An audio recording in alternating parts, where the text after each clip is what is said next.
Hello বন্ধুগণ, আমি সাধনা সম্পূর্ণ নতুন একটা ঝাঁকানাকা রেসিপিতে তোমাদের সবাইকে স্বাগত জানাই। আজকে আমি তোমাদের সাথে শেয়ার করছি সম্পূর্ণ নতুন পদ্ধতিতে ডিম দিয়ে মুসুর ডাল রান্নার একটা দুর্দান্ত স্বাদের রেসিপি। গরম গরম ভাত, রুটি পরোটার সাথে খেতে কিন্তু দারুণ লাগে। রেসিপিটি বানানোর জন্য এখানে দেখো একটা পাত্রের মধ্যে আমি 4টে ডিমকে খুব সুন্দর করে ভেঙে নিয়েছি। ডিমের পরিমাণটা তোমরা আরও বাড়িয়েও নিতে পারো, তাতে কোনো সমস্যা নেই। সাথে নিয়েছি মাত্র 150 গ্রাম মুসুর ডাল। মুসুর ডালের পরিমাণটাও তোমরা আরও বাড়িয়ে অথবা কমিয়েও নিতে পারো, তাতে কোনো সমস্যা নেই। প্রথমে মুসুর ডালটাকে 3-4 বার খুব ভালো করে জল পাল্টে পাল্টে ধুয়ে নেব।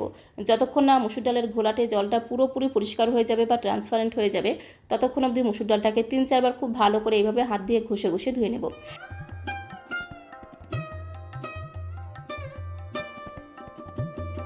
তো মুসুর ডালটাকে দেখো খুব সুন্দর করে জল দিয়ে ধুয়ে নিয়েছি। তো এখন আমি ডালটাকে সেদ্ধ করে নেব। তার জন্য দেখো সরাসরি চলে আসলাম কড়াইয়ের কাছে। গ্যাসের ফ্লেমটা কিন্তু অফ করা আছে, গ্যাসের ফ্লেমটা কিন্তু এখনও অন করিনি। তো এখন এই কড়াইয়ের মধ্যে আমি আগে থেকে ধুয়ে রাখা মুসুর ডালটা দিয়ে দিলাম। তো তারপরে এর মধ্যে একটা মিডিয়াম সাইজের পেঁয়াজকে ঝিরিমিরি করে কুচি করে দিয়ে দিলাম। তার সাথে 4টে রসুনের কোয়া দিয়ে দিলাম, একদম গোটা গোটা দিয়ে দিলাম, খেতে কিন্তু দারুণ লাগবে। সাথে 3টে চেরা কাঁচা লঙ্কা দিয়ে দিলাম। আর তার সাথে একটা মিডিয়াম সাইজের পাকা টমেটোকে একটু লম্বা লম্বা করে স্লাইস করে কেটে দিয়ে দিলাম। তার সাথে মাত্র 2 চামচের মতো দিয়ে দেবো ফ্রেশ ধনেপাতা কুচি। তো তারপরে পরিমাণ মতো জল দিয়ে খুব ভালো করে মিশিয়ে নিতে হবে, যাকে বলে এদিক ওদিক যেদিক সেদিক দিয়ে খুব সুন্দর করে একটু ঘোটানাটা করে মিশিয়ে নেব। সমস্ত কিছুকে খুব ভালো করে মেশানো হয়ে গেলে গ্যাসের ফ্লেমটা অন করে দিতে হবে। গ্যাসের ফ্লেমটা অন করে দিয়ে গ্যাসের ফ্লেমটা মিডিয়াম টু লোতে রেখে ঢাকা দিয়ে দিয়ে মুসুর ডালটাকে বেশ কিছু সময় ধরে সেদ্ধ করে নিতে হবে। যতক্ষণ না মুসুর ডালটা খুব ভালো মতো সেদ্ধ হয়ে যায়, ততক্ষণে মুসুর ডালটাকে খুব ভালো করে সেদ্ধ করে নেব। মুসুর ডালের কড়াইটাকে গ্যাসের অন্য একটা ওভেনে বসিয়ে দিলাম। আর এই ওভেনে আমি আরেকটা কড়াই বসিয়ে দিয়েছি। কড়াইটা একটু গরম হয়ে গেলে জাস্ট 3 চামচের মতো দিয়ে দিলাম একটু সর্ষে তেল। সর্ষে তেলটা যখন খুব ভালো মতো গরম হয়ে গেছে, দিয়ে দিলাম 2টো শুকনো লঙ্কা ফোড়ন। একটু শুকনো লঙ্কা ফোড়ন দিলে কিন্তু শুকনো লঙ্কার ভাজা ঘ্রাণটা দারুণ লাগবে। তার সাথে 1 চামচের 3 ভাগের 1 ভাগ দিয়ে দিলাম গোটা জিরে ফোড়ন। তার সাথে দিতে হবে একটু গোটা গরম মশলা ফোড়ন। এর মধ্যে আছে 3টে এলাচ, লবঙ্গ, দারচিনি। এবারে গ্যাসের ফ্লেমটা মিডিয়াম টু লোতে রেখে খুব সুন্দর করে নেড়ে ছেড়ে ফোড়নটাকে একটু ভেজে নিতে হবে। যতক্ষণ না ফোড়ন থেকে খুব সুন্দর একটা ভাজা ঘ্রাণ বেরিয়ে আসে, ততক্ষণ অবধি খুব ভালো করে নেড়ে ছেড়ে দেখো ফোড়নটাকে ভেজে নিলাম। তো এখন এই ফোড়নের মধ্যে আমি দিয়ে দেবো একটা তেজপাতা ফোড়ন। একটা তেজপাতাকে মাঝখান থেকে একটু ঝাঁকানাকা করে ছিঁড়ে দিয়ে দিলাম। তো তারপরে এর মধ্যে যেটা দিতে হবে সেটা হচ্ছে কারি পাতা। একদম টাটকা আর ফ্রেশ কারি পাতা খুব সুন্দর করে ধুয়ে মুছে রেখেছিলাম। কারি পাতা গরম তেলের উপরে দিলে কিন্তু প্রচণ্ড ফাটতে শুরু করে। তো অবশ্যই কিন্তু কারি পাতাগুলোকে দেওয়ার সময় খুব সাবধানে দিতে হবে। তো তারপরে কারি পাতাগুলোকে খুব ভালো করে নেড়ে ছেড়ে একটু মুচমুচে করে ভেজে নেব। কারি পাতা থেকে যখন খুব সুন্দর একটা ভাজা গ্রান বেরিয়ে এসেছে, তখন আমি এর মধ্যে দিয়ে দেবো পেঁয়াজ কুচি। একটা মিডিয়াম সাইজের পেঁয়াজকে একদম ঝিরিমিরি করে কুচি করে রেখেছিলাম। পেঁয়াজ কুচি দিয়ে খুব ভালো করে একটু নেড়ে ছেড়ে মিশিয়ে নেব। তারপরে গ্যাসের ফ্লেমটা মিডিয়াম করে দিয়ে পেঁয়াজটাকে একটু লাল লাল করে ভেজে নেব। তো গ্যাসের ফ্লেমটা মিডিয়াম করে দিয়ে খুব সুন্দর করে নেড়ে ছেড়ে পেঁয়াজটাকে দেখো একটু হালকা লালচে করে ভেজে নিলাম। পেঁয়াজ থেকে যখন খুব সুন্দর একটা ভাজা গ্রান বেরিয়ে এসেছে, তখন আমি এর মধ্যে দিয়ে দিলাম আদা রসুন বাটা। মাত্র 5 কোয়া রসুন, তার সাথে হাফ ইঞ্চি মতো আদা বাটা দিয়ে দিলাম। আদা রসুন বাটা কিন্তু খুব বেশি দিতে লাগবে না, অল্প করে দিলেই কিন্তু খেতে দারুণ লাগবে। তার সাথে একটা মিডিয়াম সাইজের লাল টুকটুকে পাকা টমেটোকে ছোটো ছোটো পিস করে কেটে দিয়ে দিলাম। সাথে 3-4টে কাঁচা লঙ্কাকে ঝিরিমিরি করে কুচি করে দিয়ে দিলাম। ঝালের পরিমাণটা তোমরা যে যেমন ঝাল খেতে পছন্দ করো সে অনুসারে এখানে কাঁচা লঙ্কা কুচিটা অ্যাড করে দেবে। তারপরে খুব ভালো করে সমস্ত কিছুকে একটু নেড়ে ছেড়ে মিশিয়ে নিতে হবে। যাকে বলে এদিক ওদিক যেদিক সেই দিয়ে খুব সুন্দর করে একটু ঘোটানাটা করে মেশানো হয়ে গেলে এই সময় দিয়ে দিতে হবে স্বাদ মতো লবণ। এই সময় লবণটা দিয়ে দিলে মশলাগুলো খুব তাড়াতাড়ি নরম হয়ে যাবে, তাড়াতাড়ি ভাজা হয়ে যাবে। তো তারপরে গ্যাসের ফ্লেমটা মিডিয়াম করে দিয়ে বেশ কিছু সময় ধরে খুব ভালো করে মশলাটাকে একটু কষিয়ে নেব।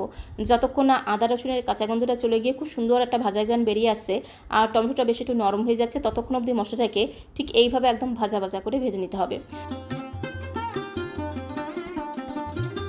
তো গ্যাসের ফ্লেমটা মিডিয়াম টু লোতে রেখে মশলাটাকে দেখো খুব সুন্দর করে কষিয়ে নিয়েছি।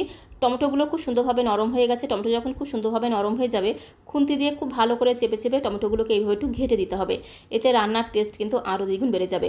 টমেটোগুলোকে খুব সুন্দর করে ঘেটে দেখো মিশিয়ে নিলাম। তো এখন আমি এর মধ্যে সামান্য কিছু গুঁড়ো মশলা অ্যাড করে দেবো। দিয়ে দিলাম পরিমাণ মতো হলুদের গুঁড়ো, 1 চামচের 3 ভাগের 1 ভাগ দিয়ে দিলাম জিরের গুঁড়ো। তার সাথে 1 চামচের 3 ভাগের 1 ভাগ দিয়ে দিলাম ধনিয়া গুঁড়ো। সাথে খুব সুন্দর একটা রঙের জন্য সামান্য পরিমাণে দিয়ে দিলাম একটু কাশ্মীরি লাল লঙ্কার গুঁড়ো। তো তারপরে এর মধ্যে আমি দিয়ে দিলাম হাফ চামচ ভর্তি করে চিকেন মশলা। চিকেন মশলা দিলে এই রান্নার স্বাদ আর গন্ধ আরও দ্বিগুণ বেড়ে যাবে। খেতে দারুণ টেস্ট হবে, সাথে সাথে ঘ্রাণটাও কিন্তু দুর্দান্ত হবে। যার কারণে বাড়ির ছোটো থেকে বড় সবাই দেখবে একদম চেয়ে চেয়ে খাবে। সমস্ত গুঁড়ো মশলাগুলোকে দিয়ে প্রথমে 10 থেকে 15 সেকেন্ড খুব ভালো করে একটু মশলার সাথে মিশিয়ে নেব। তো তারপরে বেশ কিছুটা জল আমি দিয়ে দেবো যাতে গুঁড়ো মশলাগুলো পুড়ে না যায়। তো বেশ কিছুটা জল দিয়ে খুব ভালো করে মশলার সাথে মেশানো হয়ে গেলে এই মশলার মধ্যে আমি আগে থেকে ভেঙে রাখা 4টে ডিম দিয়ে দেবো। ডিমগুলোকে এই সময় দিতে হবে। আজকে আমি তোমাদের সাথে যে পদ্ধতিতে ডিম দিয়ে মুসুর ডাল রান্না করে দেখাচ্ছি ঠিক এইভাবে তোমরা একবার রান্না করে খেয়ে দেখতে পারো, খেতে অসাধারণ টেস্টি হয়। তো 4টে ডিমকে দেখো খুব সুন্দর করে একদম ঝাঁকানাকা করে মশলার মধ্যে দিয়ে দিলাম। এই সময় কিন্তু গ্যাসের ফ্লেমটা একদম লো করে দিতে হবে, গ্যাসের ফ্লেমটা কিন্তু বাড়ানো যাবে না। গ্যাসের ফ্লেমটা একদম লো করে দিয়ে একটু ধামাচাপা দিয়ে রাখতে হবে, মানে ঢাকনাটা বন্ধ করে বেশ কিছু সময় ধরে এইভাবে রেখে দিতে হবে যতক্ষণ না ডিমগুলো খুব সুন্দরভাবে সেদ্ধ হয়ে যায়। আর তো দেখো ডিমগুলো কিন্তু বেশ সেদ্ধ হয়ে গেছে, কুসুমগুলো একটু নরম আছে, তো কুসুমগুলোকে এইভাবে একটু উল্টে দিতে হবে, তাহলে দেখবে বাকি পিঠটাও কিন্তু খুব সুন্দরভাবে সেদ্ধ হয়ে যাবে। তো তারপরে উল্টে পাল্টে এইভাবে একটু ডিমটাকে ভেজে নেব। মশলার মধ্যে দিয়ে এইভাবে ডিমটাকে একটু ভেজে নিলে এই ডিমের টেস্ট কিন্তু দুর্দান্ত হয়, খুব সুন্দর টেস্ট হয়, সাথে সাথে ঘ্রাণটাও কিন্তু দুর্দান্ত হয়। তো ভালো করে দেখো মশলাটাকে উল্টে পাল্টে দিলাম। তো আরও একবার ঢাকা দিয়ে আরও বেশ কিছু সময় ধরে ডিমটাকে একটু সেদ্ধ করে নেব। এই সময় কিন্তু গ্যাসের ফ্লেমটা একদম লোতে রাখতে হবে, গ্যাসের ফ্লেমটা একদম লোতে রেখে প্রায় 6-7 মিনিট সময় ধরে ডিমটাকে খুব ভালো করে এইভাবে একটু সেদ্ধ করে নিতে হবে। তারপরে ঢাকনাটা তুলে গ্যাসের ফ্লেমটা একটু বাড়িয়ে দিয়ে ডিমটাকে খুব ভালো করে মশলার সাথে একটু নেড়ে ছেড়ে ভেজে নেব। তো গ্যাসের ফ্লেমটা বাড়িয়ে দিয়ে ডিমটাকে মশলার সাথে খুব সুন্দর করে ভেজে নিলাম। ডিম আর মশলা থেকে খুব সুন্দর একটা ভাজা গ্রান বেরিয়ে এসেছে। আর এদিকে দেখো মুসুর ডালটাও কিন্তু খুব সুন্দরভাবে সেদ্ধ হয়ে গেছে। গ্যাসের ফ্লেমটা মিডিয়াম টু লোতে রেখে ঢাকা দিয়ে দিয়ে বেশ কিছু সময় ধরে মুসুর ডালটাকে সেদ্ধ করে নিয়েছি। তো এখন এরকম একটা গোল হাতা দিয়ে খুব সুন্দর করে একদম ঘুটানাটা করে ডালটাকে ঘুটে নিতে হবে। আমি তো গোল হাতার সাহায্যে ঘুটে নিচ্ছি, তোমরা তোমাদের সুবিধা মতো ঘুটনি দিয়েও খুব সুন্দর করে ঘুটে নিতে পারো, তাতে কোনো সমস্যা নেই। তো খুব সুন্দর করে ডালটাকে দেখো ঘুটানাটা করে ঘুটে নিলাম। ডালটাকে খুব ভালো করে একটু ঘুটে নিলে খেতে কিন্তু দারুণ টেস্ট হয়। তো এখন এই ডালটাকে আমি এই ডিম ভাজার মধ্যে দিয়ে দেবো। এদিকে দেখো ডিমটা খুব সুন্দরভাবে ভাজা হয়ে গেছে। এইভাবে ডিমটাকে মশলার সাথে খুব ভালো করে একটু ভাজা ভাজা করে কষিয়ে নিতে হবে। তো ডিমগুলোকে মশলার সাথে খুব সুন্দর করে কষিয়ে নেওয়া হয়ে গেলে এর মধ্যে আমি সেদ্ধ করা মুসুর ডালটা দিয়ে দেবো। মুসুর ডালটাকে দিয়ে সমস্ত কিছুর সাথে খুব ভালো করে ডালটাকে মিশিয়ে নিতে হবে। মেশাতে মেশাতে যদি মনে হয় যে ডালটা বেশি ঘন হয়ে গেছে, তাহলে অবশ্যই কিন্তু এই সময় ডালের মধ্যে ফুটন্ত গরম জল অ্যাড করতে হবে।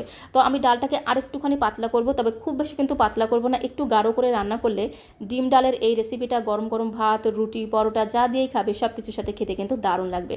তো পরিমাণ মতো আরেকটুখানি ফুটন্ত গরম জল দিয়ে খুব ভালো করে মিশিয়ে নেব। তারপরে গ্যাসের ফ্লেমটা একটু বাড়িয়ে দিয়ে ঢাকা দিয়ে দিয়ে বেশ কিছু সময় ধরে ওই মোটামুটি 4 থেকে 5 মিনিট সময় ধরে ডালটাকে আরেকটু ভালো করে রান্না করে নেব। এতে দেখবে ডিম ডালের এই রান্নাটা খেতে কিন্তু অসাধারণ টেস্টি হবে। আরও 4 থেকে 5 মিনিট সময় ধরে ডালটাকে খুব সুন্দর করে রান্না করে নিয়েছি। আর যখনই ঢাকনাটা তুলবে দেখবে কি সুন্দর একটা ঘ্রাণ তোমরা পাবে। এর মধ্যে যেহেতু কারি পাতা ভেজে দিয়েছি, সাথে হাফ চামচ চিকেন মশলা দিয়েছি, যেমন সুন্দর টেস্ট হয় সাথে সাথে ঘ্রাণটাও কিন্তু দুর্দান্ত হয়। সম্পূর্ণ ভিন্ন স্বাদের একটা রেসিপি। একঘেয়েমি ডাল খেতে খেতে যখন আর ভালো লাগবে না, তখন ডিম দিয়ে এইভাবে একবার ডাল রান্না করে খেয়ে দেখতে পারো, খেতে দারুণ টেস্টি হয়। নামানোর আগে এর মধ্যে আমি 1 চামচ ভর্তি করে দিয়ে দিলাম ঘি। ঘিটাকে দিয়ে দেখো গ্যাসের ফ্লেমটা বন্ধ করে দিলাম, সাথে সামান্য পরিমাণে একটু ধনেপাতা কুচি উপর দিয়ে ছড়িয়ে দিলাম। এইবারে গ্যাসের ফ্লেমটা বন্ধ করে দিয়ে একটু ঢাকা দিয়ে 2 মিনিটের জন্য রেস্টে রেখে দিতে হবে, যতক্ষণ না ঘিটা পুরোপুরি গলে যায়। ঘিটা যখন পুরোপুরি গলে গেছে ডালের সাথে খুব ভালো করে মিশিয়ে নিলেই কিন্তু এই ডালের স্বাদ আর গন্ধ আরও 10 গুণ বেড়ে যাবে। তো এখন একটা বোলের মধ্যে আমি সার্ভ করে দেবো। সার্ভ করতে করতে তোমাদের কাছে রিকোয়েস্ট করব, আজকের এই ডিম আর মসুর ডালের রেসিপিটা তোমাদের কাছে কেমন লাগলো অবশ্যই কমেন্ট বক্সে লিখে জানিও। ভালো লাগলে একটা লাইক আর শেয়ার করে দেওয়ার অনুরোধ রইল। আর নতুন বন্ধু হয়ে থাকলে চ্যানেলটিকে সাবস্ক্রাইব করে দিয়ে পাশে থাকার অনুরোধ রইল। তাহলে যখন এরকম সুন্দর সুন্দর নতুন নতুন রেসিপি আপলোড করব, সঙ্গে সঙ্গে নোটিফিকেশন আগে তোমার কাছে পৌঁছে যাবে। তো আজকের মতো এই পর্যন্ত, সবাইকে অসংখ্য অসংখ্য ধন্যবাদ।